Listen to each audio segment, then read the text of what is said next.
A very good evening to you. I want to welcome you specially to the Thursday edition of the Situation Room live on Milan 98.3 FM, the sound of Lagos. Well, today is the 10th day of the 8th month of year 2023. Studio time check, it's 3 minutes past 4. And I want to welcome you once again. It's Thursday, and if you follow this program for a while now, almost about since you started out, you know that Thursdays are always, a more open, more engaging conversation, of course, leading us into Friday, which usually had always been an open mic, except, of course, for last week, Friday, where we had the presidential candidate of the African National Congress, Comrade Omoyele Sowore, of course, the leader of the Revolution Now movement in Nigeria. Well, join us on Friday last week and tomorrow. Like I said yesterday, we're having another big guest that will be joining us on the show also tomorrow to look at where we are and also, partly look at the administration of President Bola Ahmed Tinubu. So far, so good. Well, as at 2 p.m. today, there are reports that the Naira had gone, the lowest against the dollar probably in history. In the parallel market, about 951 Naira now. Well, and that means I'm not trying to be speculative. I'm not trying to be a pessimist. But then, maybe Nigerians should expect further hike in the price of petroleum. That's just the reality here, because they say that the moment the dollar keeps going up, since the market controls the price now. So I feel we just have so much on our table at the moment, and then hopefully the administration of President Bola Ahmed Tinubu will be able to help Nigerians to put themselves through all of these challenges. It's a tough time, and whether you like it or not, I just try to imagine the next couple of weeks, when parents would have to, start battling and dealing with paying the tuition fee of their pupils. Private schools and also primary school would resume, and then you'd have to pay for this, pay for that, pay for sportswear, pay for school bus, pay the tuition fee, pay for this. It's a whole lot, and it's always really, really difficult finding your way around things in this country. But like I said, it's a period where we have to find our footings, and hopefully the government would put up some really, good policies that would help Nigerians to survive this really tough time. And this has nothing to do with your political affiliation, whether you vote for Labour, you vote for APC, or you vote for Zenith Labour Party, or you vote for AAC, irrespective of who you voted for. There's no market that sells commodities along the line of political affiliation or along the line of religious sentiment. No market sells along the line of your tribal affiliation. Because you are Yoruba, there's a market that sells rice cheaper for you, or because you are from Urobo, for instance, there's a place where you can buy dried fish cheaper. No, it has nothing to do with that. So when we bring conversations to the table like this, it has nothing to do with, this person is pro this party, this person is anti-party XYZ. No, it has nothing to do. It's the reality on ground. You're going through public transport, you pay irrespective of whether you have the party ID card, membership of any political party. So this has nothing to do with any political coloration around. It's just the reality on ground.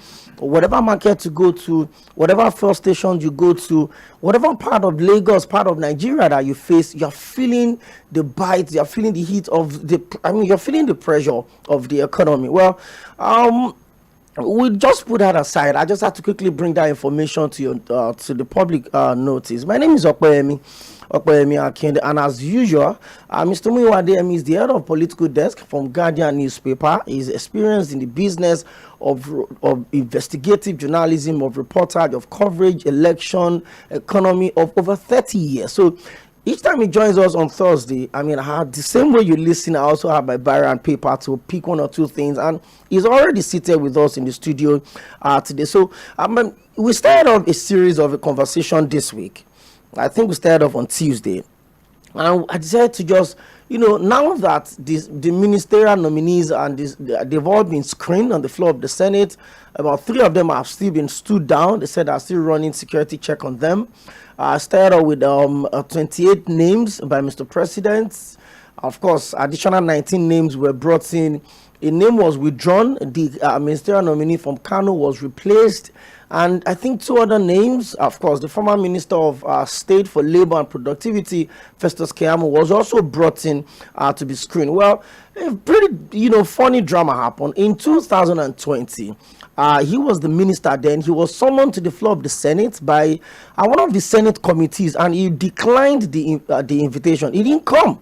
Now, when he was brought up to come get screened as a minister, he just apologized and he said he's sorry that he didn't come. And guess what? He was told to take a bow and leave. Well, that's a talk for another day. So we just figured out that since Mr. President missed the opportunity to do something differently by assigning the portfolios of these ministers the moment their names are being forwarded, we decided to now narrow it down and set agenda for every of these key ministries that we're expecting the ministers to take up anytime soon. Yesterday, I had the former subdean of Faculty of Arts from Adekunle University, is now the head of Department of History and International Studies of the same institutions, and that's Dr. Ogunode Sunday Abraham. He joined us yesterday, and we look at how important it is for us to get the right Minister of Education, most especially the reforms that is needed in the education sector of this country. That was what we faced yesterday. On Tuesday, we touched briefly on why we need to be sure that whoever is coming in as the Minister of Youth and Sports, I would understand what it means to have a country with a population of over 60% of its population being young people, and you know what it means by that. So today on the show, I'm going to tap into the immense experience of Mr. Muyiwa Adeyemi, and we're going to focus on the power sector, the justice, the Attorney General of the Federation. And when I mean the power sector, I'm talking about the Ministry of Power, whoever becomes the Attorney General of the Federation, the Ministry of Works, the Ministry of Finance, and the Ministry of Petroleum. Now, let's start from Minister of Power. By the way, Mr. Muyiwa Adeyemi, good evening. Thank you for joining us on the show today. Yeah, good evening, listeners, and good evening, Opeyemi. Well, we're streaming this program live on all our social media platforms. You can actually catch us on YouTube, Mainland 983 on YouTube, and facebook.com/Mainland 98.3 FM. So you can watch us live in the studio, see what we're doing here, and you can also drop your comment in case you can't call in or your calls are not coming through. You can drop your comment on our Facebook page, facebook.com/Mainland 98.3 FM, or on YouTube, Mainland 983 on YouTube. Drop your comments there. So let's get into it. By the way, it's been reported that from the administration of former President Olusegun Obasanjo in 1999 till 2023, when Muhammadu Buhari handed over, Nigeria had spent over 2.6 trillion on the power sector alone. I'm not sure, except of course since they're dealing with insurgency and Boko Haram and security issues, I'm not sure there's any other sector of the Nigerian economy that has gobbled as much money as the power sector has taken from us. No. We've had the privatization, the distribution from the Gencos to the Discos. Now that we have the Electricity Act of 2023, and that's where we're going to start this conversation from. Mr. Muyiwa Adeyemi, how much of a game changer do you think the Electricity Act of 2023 would be, and that empowers states to generate and distribute their own electricity themselves? Let's start from here. I think that's what Nigerians have been waiting for, and we are not surprised when Tinubu just went to the archive of the National Assembly to bring the act and sign it even before the expiration of the 9th Assembly. You know, it is I think he signed some bills, I think few days before the 9th Assembly finished. Yes, and that bill was one of those bills signed. You know, Nigerians have been saying that there's no point again depriving states, even local councils, from generating their power supply, even distributing and transmitting them, no matter what. That's the chain of hooking everybody to national grid, right until you have either water rises or falls from Kanji, until this. Understand that there should be sources of energy supply in the country. It has been argued before he signed the bill that in the northern part of the country, they were generating enough heat, sun, at least to make solar work 100%. If you travel to some of these eastern countries, I'm talking of east of Africa, East generally to Israel, to Jerusalem, and we see solar farm. You see turbines in large spaces. I'm still talking of solar farm. Do you understand? Using the heat, do you understand, generating from the sun, do you understand, to power a huge environment, a big environment. So what I'm saying is that if you go to Maiduguri in the morning, by 7 a.m. the sun is already scorching. You're already saying good afternoon. Yes. If you go to Katsina, right? If you go to Jigawa, if you go to some parts of Kano, right? The sun already biting. Adamawa, I'm talking biting, by 7 a.m. and will be like that till 6 p.m. You can see the kind of energy those suns are given. So what the people are saying that those areas, why can't you allow them to make use of that natural resources, at least to generate the electricity through solar? That argument have been going on. There are some areas that have enough waterfalls, right, to get that they can dam and give them a hydropower supply. Maybe just a state or 2 or 3 local governments will be fine. And in some areas that have coal, we know from Enugu down to Kogi belt, some people will tell you the coal they have there, and the Europe, and you can supply Europe for the next 100 years. Why can't they use all these natural resources in those areas to generate what they need to promote, to improve on their economy, on their social status? So the idea just lie fallow. So we have areas with enough gas. So I think the diversity of the country we should make maximum use of those natural resources for the advantage of the people, instead of just for the whole country to wait till we have enough water from Kanji, and with the battle going on in Niger. We don't know what's going to happen to Kanji and Shiro now, because once Niger, these guys in the J dam the river there, we'll feel it. I think we'll feel it here. So, but people have been expecting the kind of a law, I think, that will allow for diversity, that will break the monopoly. I think in every sector, arms of the power generation and distribution. But signing that act, that bill into a law, I think we expect, I think the next couple of years, 1 or 2 years, to start seeing changes if they are serious. So, I think about last month, I think I saw Lagos already. I think where they had in this ceremony, I think of starting foundation laying ceremony. I think for about 100 or whatever megawatts. I think power IPP to start generating. One company did that, and I know Delta is also will soon do his own, and Kaduna is also doing some, will have something in the pipeline. So also Ekiti down there. So I was by the time these states begin to generate at least their own power to a certain level, not rely only on the national grid, people will ought to start feeling the impact. But I'm not expecting them to be as naive as those we have at national level, while increasing generation. They forgot transmission and distribution. Because as we are saying now, they are telling us that what Nigeria can generate as much as 13,000 megawatts, but up to now we cannot inject 4,300 into the system. Each time they try to reach 4,000, it collapses. So we begin to wonder why some people are planning for generation. Nobody's planning for distribution. And they are not talking about transmission. Do you understand? So we want to use weak cables that you also admitted that they were weak, they were obsolete, they don't have the capacity for more than this 3,000 something to take 13,000. So, and these are engineers. So one begin to wonder, is it the problem of the technicals we have, or is the administrator that do not listen to them? We don't know. But the truth is that if Nigeria had been able to generate, before we are talking of generating, that we are not generating much.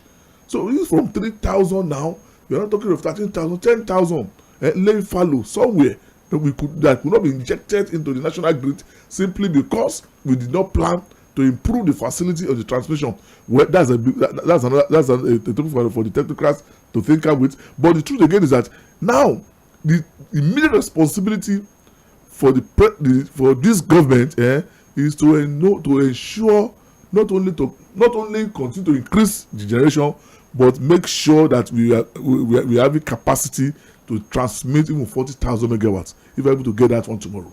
Okay, thank you very much. I really needed to put that question out so that I would know that whoever is coming in as the Minister of Power will not just come in and inherit some, weak responsibilities. He knows that. So now it takes me to the next question, Mr. Adeyemi. Yeah.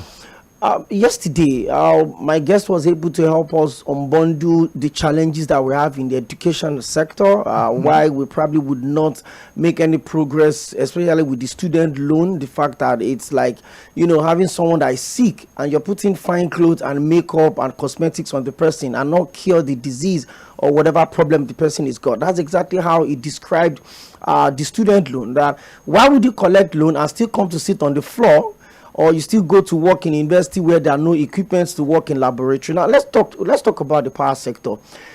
How important is making sure that whoever becomes the Minister of Power understands how deep Nigerians need constant electricity supply? Unfortunately today, the dollar went as high as naira 51 naira. That means, I'm not being speculative, but all things being equal, as we've seen it in the last few weeks, there's a possibility that the price of petrol may go up again, because obviously the market forces are determining the prices now. How important is making the right person take over the Ministry of Power, Mr. Adeyemi? I think the president has the dossier of all his nominees now, and even we don't know what's happening with it, because we expected by yesterday supposed to have announced their portfolio and to start holding a FEC meeting, and that was our expectation.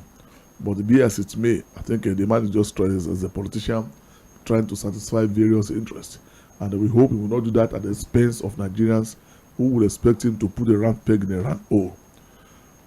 Having said that, the whoever is coming at least to inherit this sector should not tell us he never knew things are this bad. They are bad. We heard that same story last time out. No, we shouldn't. It shouldn't be that person.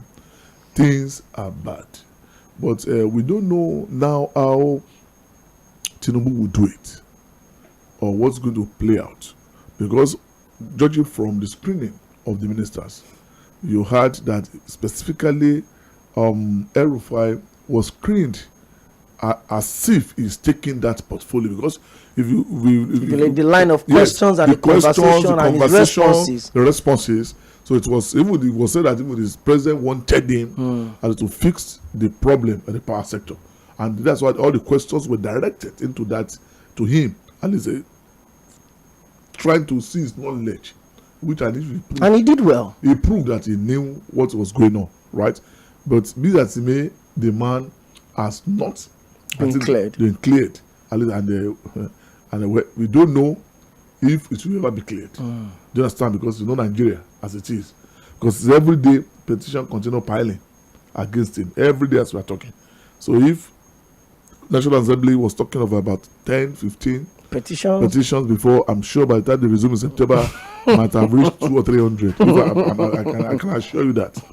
But it's because he's a man most Nigerians do not like the way he plays politics. Do you understand? But I'm not impeding his credibility or his competence or capability. Yes, he will deliver, but his politics has not gone down well with many Nigerians, and that's also a point.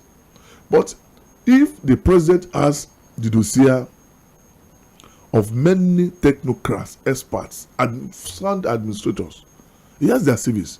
So it's now left for him to quickly look, because there's what it should be treated as must be very critical to him now in the palliative or in whatever he's doing.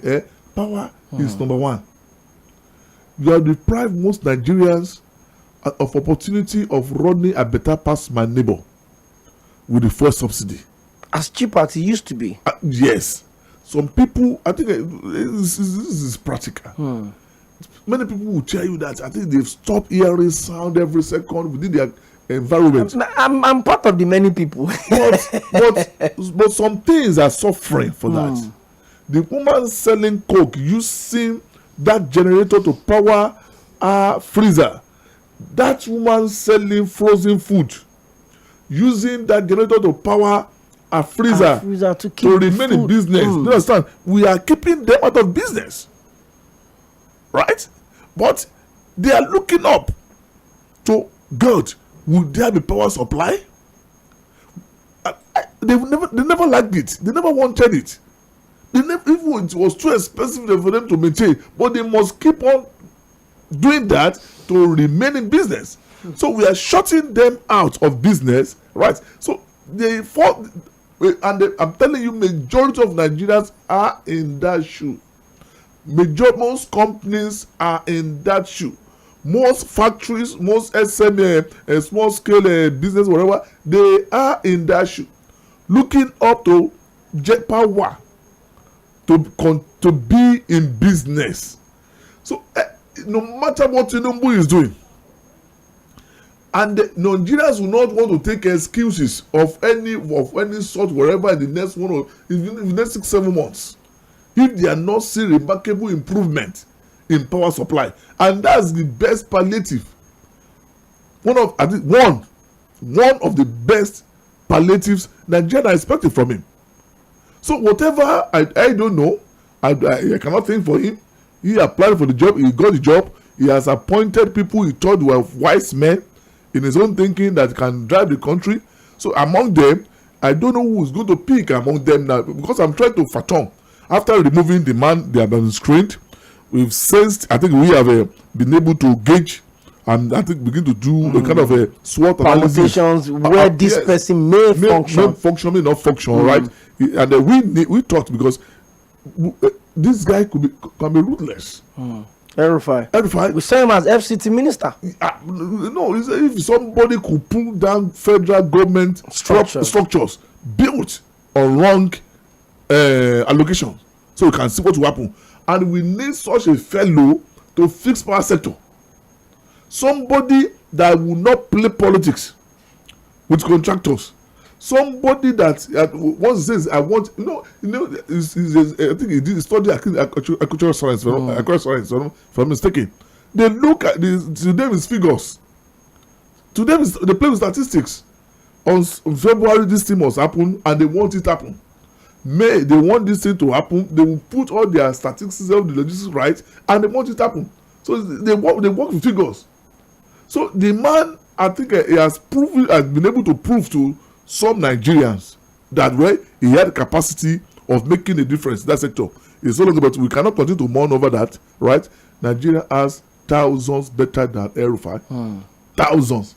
Far better than him. But the president has the dossier of everybody, and let's see how far he can go with it. Okay, thank you very much, Mr. Adeyemi. We're going to move to the Ministry of Finance next. Maybe we should touch petroleum quickly.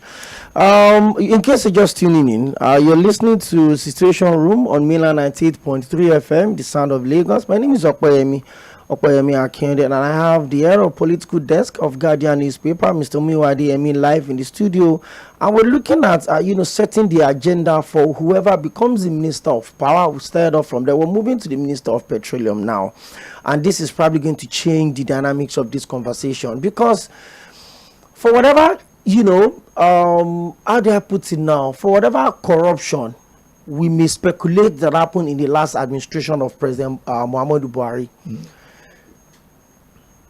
President Muhammadu Buhari was the Minister of Petroleum. There was the Minister of State, that's Timipre Silva, that's the former governor of Bayelsa State, that is also going back to contest for governor in Bayelsa State. Yes. He was Minister of State. But Muhammadu Buhari was the Minister of Petroleum. And within those period of 8 years, from 165 to 203 to 282, and boom, Tinubu announced the removal of subsidy on the 29th of May, and 2 days later, NNPC Limited released a regulated price, 498 in Lagos, 502 in other states, 510 in other states. I was in Jos the last day of June and the first 2 days of July. petrol in Jos was sold for 562 naira. In Jos. But now how much? I have not asked. I can imagine how much it's going to be. As at the time it was 562 in Jos, it was still 498 in Lagos.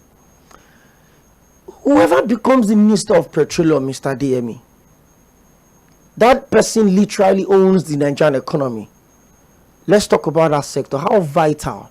Or do you think perhaps President Bola Ahmed Tinubu does not have enough on his table? He can't be the Minister of Petroleum again, just like we saw it under Muhammadu Buhari. You know, I think some of us, the mistake Buhari made was to make himself Minister of Petroleum. He made himself Minister of Petroleum for his cronies to run that ministry. And they ran it. And they ran it the way they wanted. Right.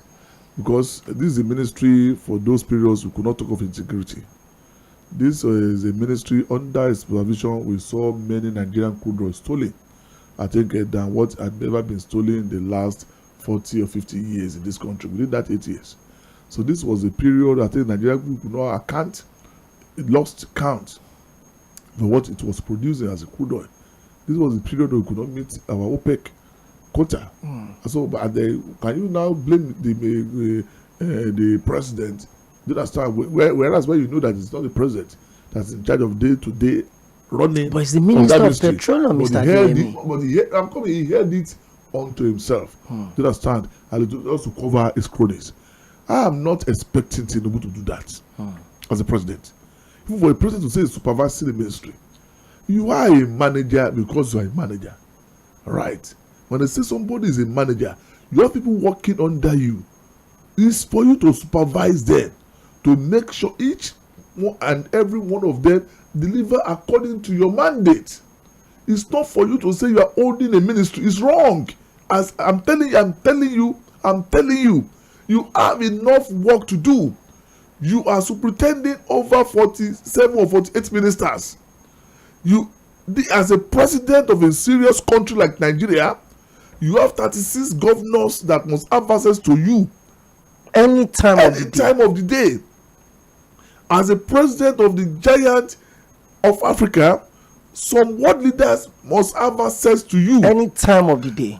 We saw these ECOWAS people meeting in Abuja, wherever now. They have discussed whatever, the head of states have discussed whatever they wanted to achieve before now.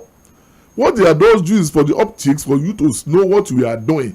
It's not that means they will take it. This one is just more like ratification. What they are doing now is just to ratify, and the communique has been ready before the secretaries will have worked on the communique, because they have discussed, they have phoned each other, they've networked, they've done their research, they've came to a conclusion before you see them in the public. I'm saying that all these head of states must have direct access to him.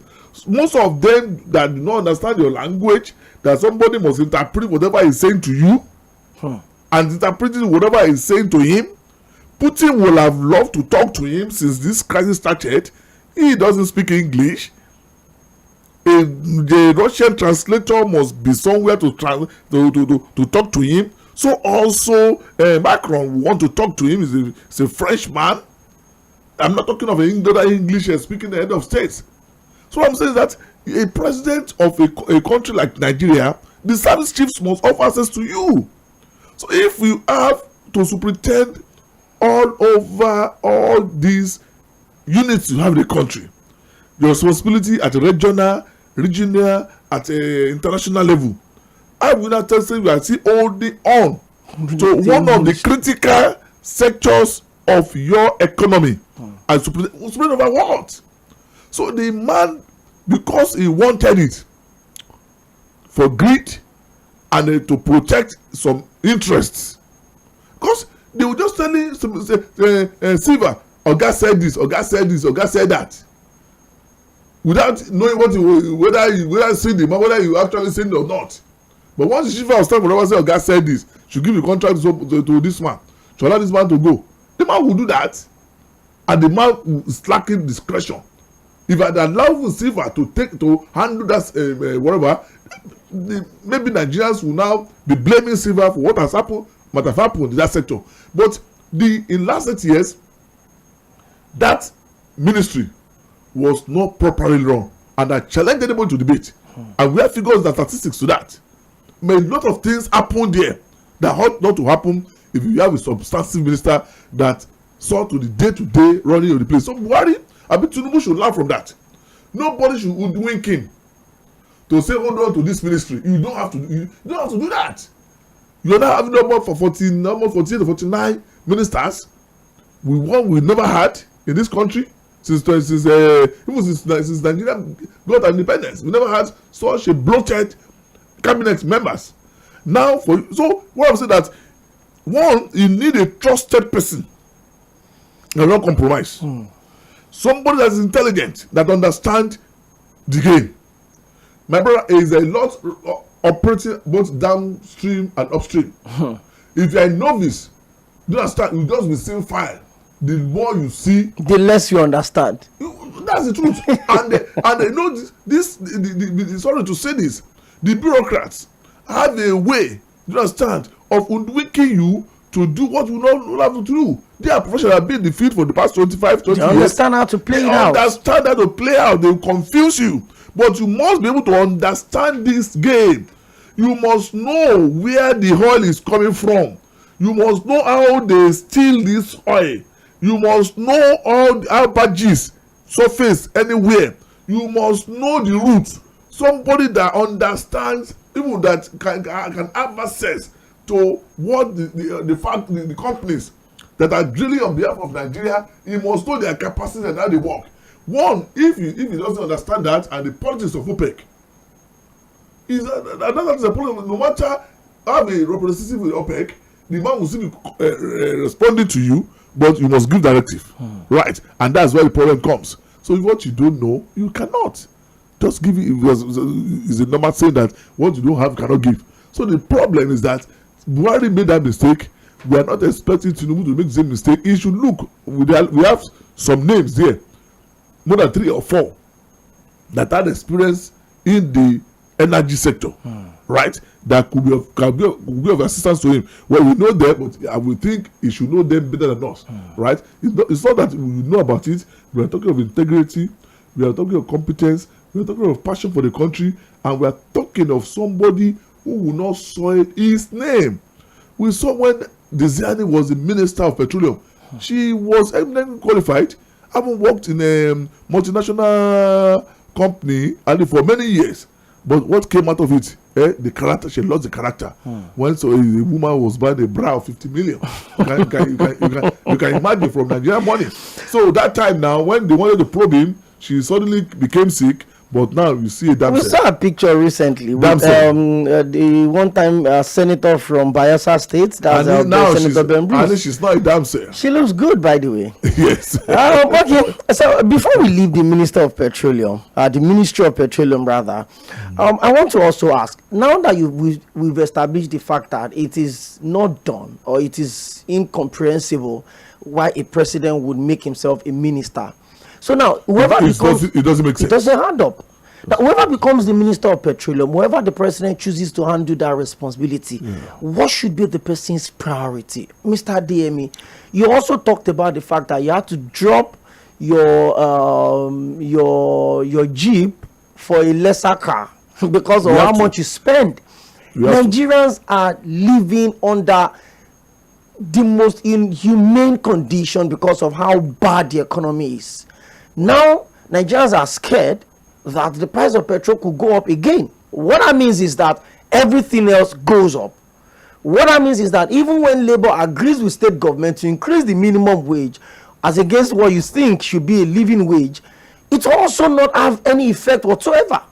What should be the priority of whoever takes care of that ministry, Mr. Adeyemi? I think let me be factual with you. The minister will not come down and may not crash the price. Sure. Because of the economy they are running now. Because Nigeria is like going to a blown capitalist setting, right, with this. In the sense that some people will say, oh, President said by December, right, this is not by December, October, Port Harcourt refinery will start working, right? Do you know that refinery, Nigeria will be selling crude oil to that refinery at international price. Do you understand? Gone were the days when, because it's our own, we just go to the field, give them oil. So no accountability. No. They know that Nigeria have fed many families. They know that they are third generation and they will never work at least to remain a billionaire. So Nigeria will be selling crude oil to that refinery at international price, right? So if it is $50 per barrel, that's how much you would buy. They will buy. Yeah, that's what they're going to buy. What may just crash the price a bit at that level was that maybe there won't be so importation. All these cabotage issues, all these international water things that have to pass through insurance and kind of thing. Yes, we may eliminate some of them, and by the time you eliminate all of them, how much will that come to? Right? That's not. But the thing will not be in reverse, if you're not mistaken. Yes, reverse in the sense that the price in Port Harcourt will be cheaper than Lagos, because if they are bringing some of those things from Port Harcourt, the one NNPC will be refining here, I'm not sure they can pipe it to Lagos again. So because of damage they've done. Because the they will tell you from Mosimi here, if they pump to Shagam, you understand? People are already diverting the pumps. To Ibadan, or to Ore, right? I think they say they normally lose about 20, 30 or 40% along the. So if that axis, you could lose as much as 50%. Now imagine from Port Harcourt to Lagos. You can see what all chiefs have done in this country. So it's only these trailers, that 3,000, that will bring in such huge, at least fuel, maybe down south or any other place. So the point I'm making is that the price may crash a bit, certainly, but nobody should expect that maybe it will go back to 300 or 400. No, not now. That's the truth of the matter. But the minister, if it's well managed, the country will make more money. The country will make more money if it's well managed. First and foremost, and the minister should look at first and foremost, all the sister companies of NNPC, both are directors. All the subsidiaries are being manned. On all the subsidiaries, about 11 or 12, about 17 or 18. Bring in experts that can deliver, not because of where it comes from, because we want to make money in this business. You don't employ me where I work because of my tribe, because of the way I look, because of the state. It's because they wanted a performance and they thought I could give them. That's why I'm saying earning salary. So the man should have the capacity, integrity, and political will to do a surgical operation by making sure we have right people in those subsidiaries. Number one. Number two is that let them make the refinery, not only Port Harcourt, to work, all other refineries, because the more we have these refineries, the more we are helping the country by not only crashing the prices of the petroleum products, so also we are generating employment for our youths, for our people that are looking for jobs. That's secondly. We have in Warri, we have in Kaduna, not only in Port Harcourt. So let him make sure those refineries work and not like the contract they were given before. Do you understand that always have a scare on the national treasury? Then thirdly, to say is that he should be able to work with security agencies to reduce people that are stealing Nigerian crude oil. It's so shameful that even with as bad as the economy is, Nigeria will still be having problem meeting quota allocation. If quota says you release about let's say 50 million barrel per week or per day, you are doing only 10,000 and you are doing maybe 10 million, and then you have the capacity of doing double. But because those things are being stolen, you can see in recent times, I'm telling you, because some of us have been to this area, all those ones you are seeing, they arrested one today. They are small screen. I'm not saying they are not arrested, but one out of many. When last have they arrested one? I will say they are not stealing again. In between that period, They were stealing every day. It's a big business in that axis. Go to Ibno, right? Where Mobi is doing, right? Go to that. Go to Lobri axis. Go to Bayelsa. Go and see what is happening. Go to Calabari axis and see what is happening. So they are stealing this oil every day.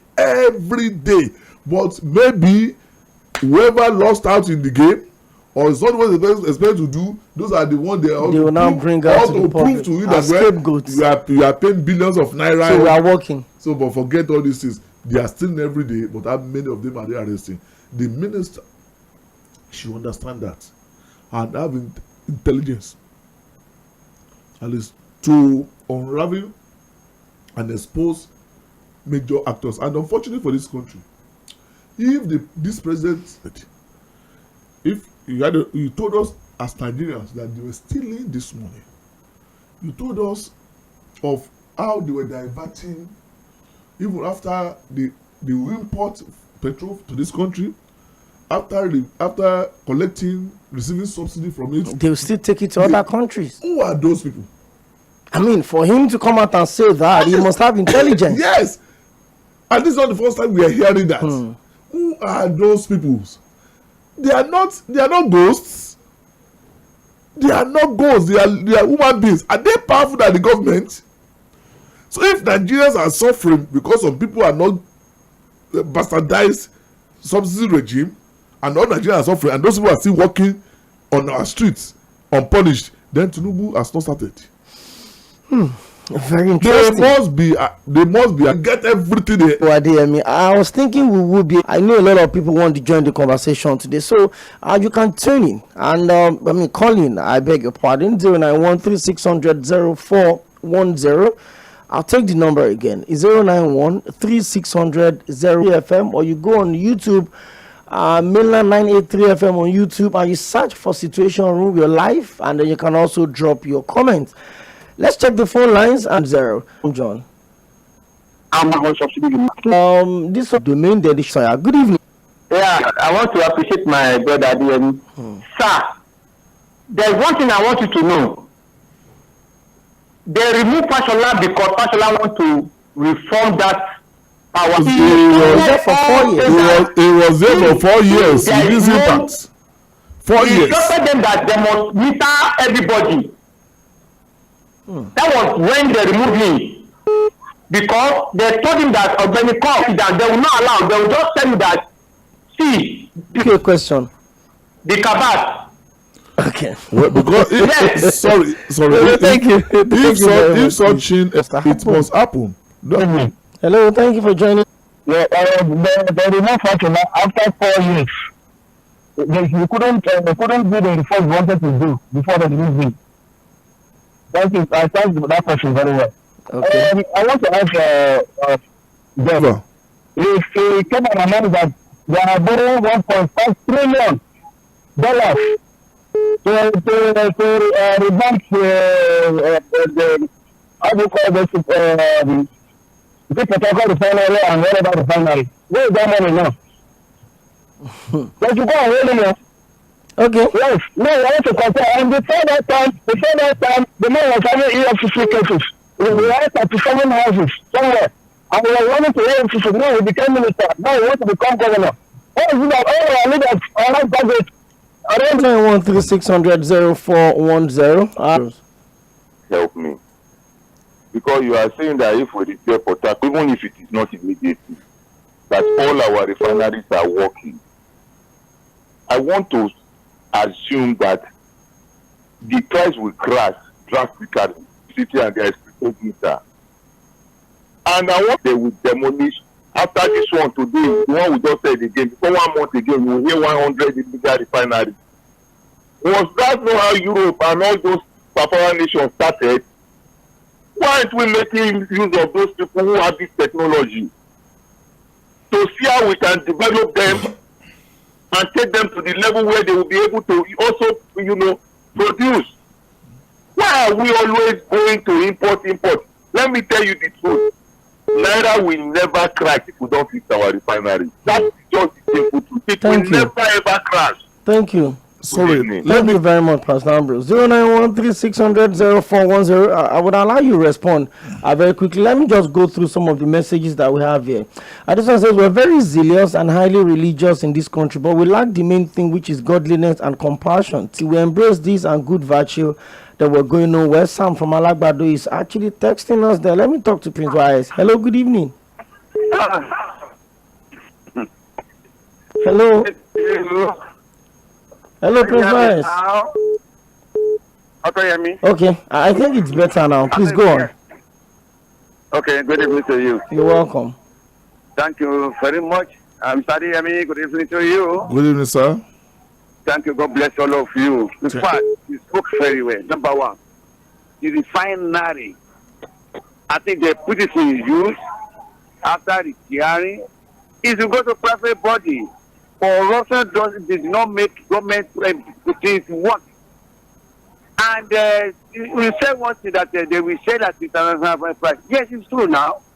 When you do it to private chance, if the increase all the calm down, it will reduce the price. And it will go up. It will go up. It will make a little thing will calm down a little. We gain a little from it. Why am I saying this? Because for crude oil, there's a lot that come with it. But the NFP that is so in front of this, that is where the foreign lies.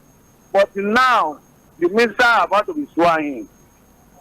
I'm just talking about Minister for Work, Minister for Power, Minister for Finance, Minister for Education, and the Minister for Health. All those things we need competent hands.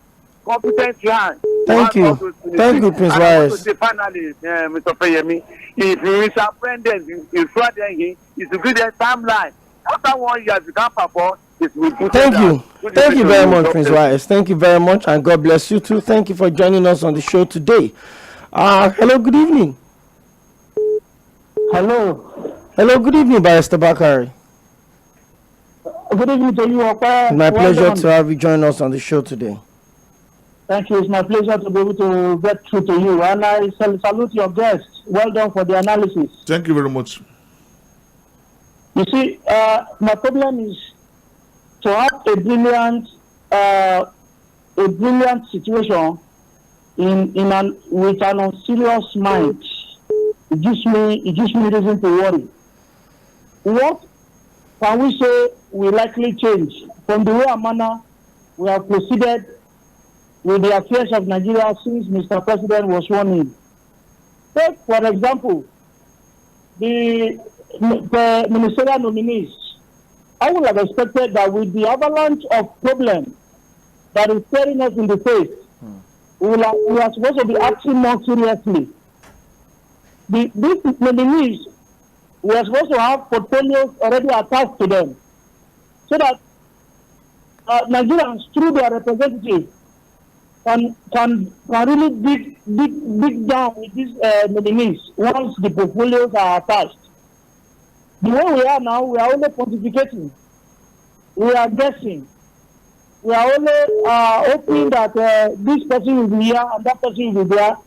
We don't have the details. So I'm of the view that, is there any hope? Can we see any hope? Well, I will allow your guests and Nigerians and Lagosians to be able to answer that. Thank you.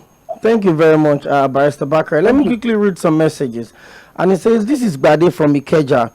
Power is everything and the foundation of industrialization. The national grid should be broken down to mini grids to serve designated territories.